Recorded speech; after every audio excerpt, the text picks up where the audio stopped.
လေဝင်းနှစ်သုံးညနှစ်လေး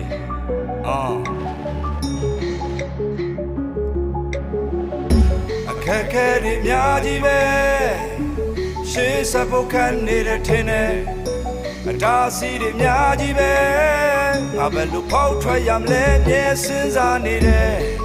နေရပေါင်းစုံမှာလဲထိုးနှံမှုတွေပြေးမောက်မိုက်တဲ့ညတွေငါလူးလုံးကလေးဘယ်ပကြီးပဲကပဲစုံနေရေးမလဲငါစဉ်းစားငါရဲ့သွေးသားထဲမှာလဲပြေးလွှားနေပါတယ်ကြိုးစားခြင်းနဲ့စိတ်တွေကအာတီတာတွေနဲ့အားတွေပြေးလာခဲ့စမ်းခက်ခဲတွေအားလုံးအတွက်ငါကောင်းမောထားတယ်လာခဲ့စမ်းဒုက္ခတွေမျိုးစုံအတွက်ငါရင်ကော့ထားတယ်လာခဲ့စမ်းရှုံးတွေကိုအန်တူပြီးတော့အောင်မြင်မှုတွေရယူဖို့အတွက်လက်မလျှော့ဘူးမြင်နေရတဲ့ပန်းတိုင်းငါစီလာခဲ့စမ်းခက်ခဲတွေအားလုံးအတွက်ငါကောင်းမောထားတယ်လာခဲ့စမ်းဒုက္ခတွေမျိုးစုံအတွက်ငါရင်ကော့ထားတယ်လာခဲ့စမ်းရှုံးတွေကိုအန်တူပြီးတော့အောင်မြင်မှုတွေရယူဖို့အတွက်လက်မလျှော့ဘူးမြင်နေရတဲ့ပန်း